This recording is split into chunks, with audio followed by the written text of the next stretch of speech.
This weekend, with the reading of Parshah Va'era, marks a historic moment in the life of the Beth Tfiloh congregation. It's on this weekend that we have the changing of the guard, that I step aside and Rabbi Posner becomes the rabbi of the Beth Tfiloh congregation. Fascinating, but this isn't the first time that there's a changing of the guard for Beth Tfiloh on the weekend of Parashat Va'era. It was in 1983, on this Shabbos of Va'era, that I delivered the sermon, which began with the words, "This is Beth Tfiloh's first Shabbos without Rabbi Samuel Rosenblatt. The man who led this synagogue from its infancy is now gone." I'm not gone in the same way, but it is a period of change and transition in leadership.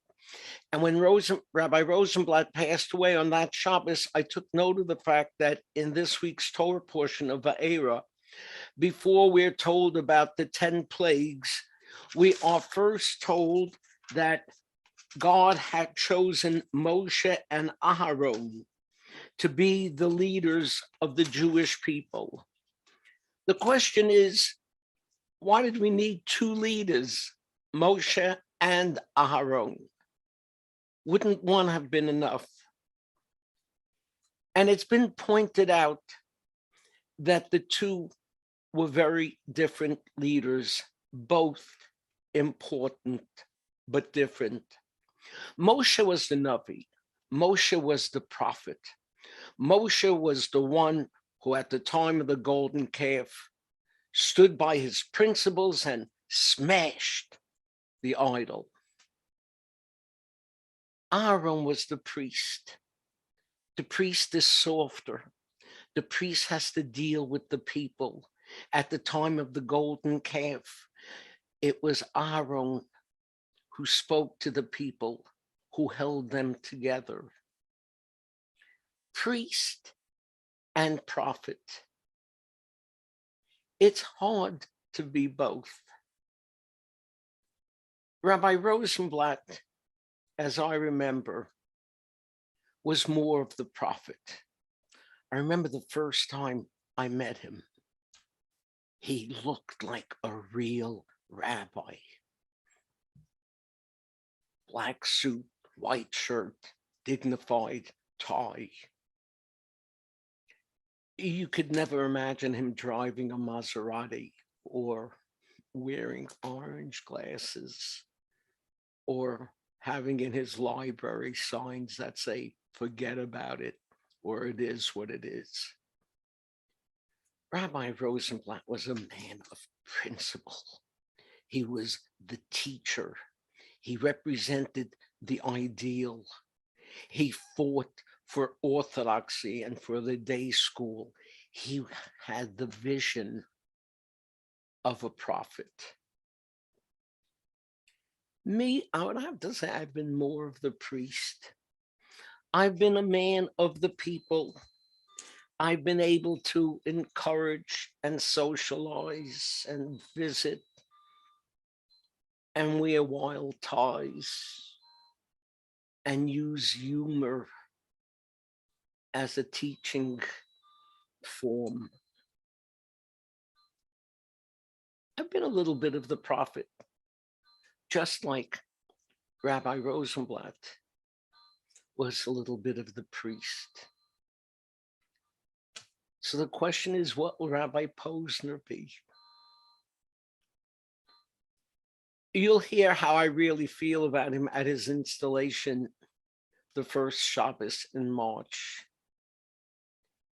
But I tell you, he's got some of the priest and some of the prophet. He's more serious than I am, but he's very likable. He doesn't tell as many jokes, but he's nice to be with. He can relate to people in a very dignified, meaningful way. I know how Moshe felt when he had to let go. It was okay because he was letting go to a Yehoshua. And it says in the Torah that God told Moshe to put his hand on Yehoshua and make him the leader. And then the Torah tells us Moshe put both hands on him.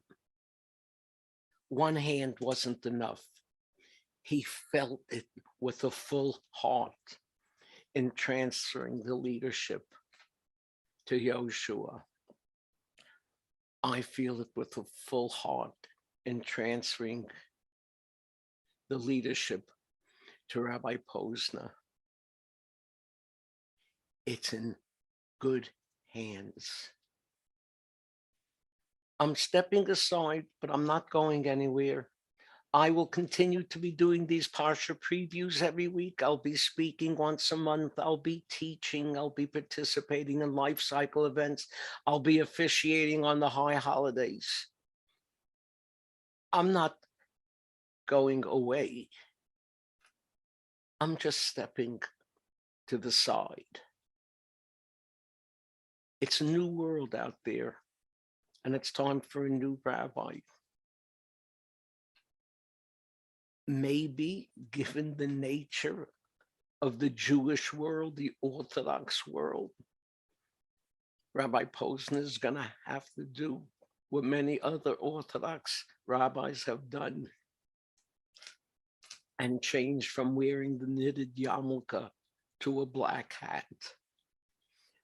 I hope it doesn't happen, and I don't think it will.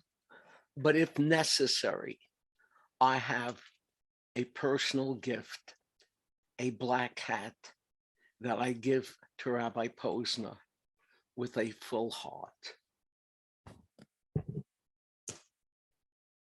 Mazal tov, and yes, Happy New Year.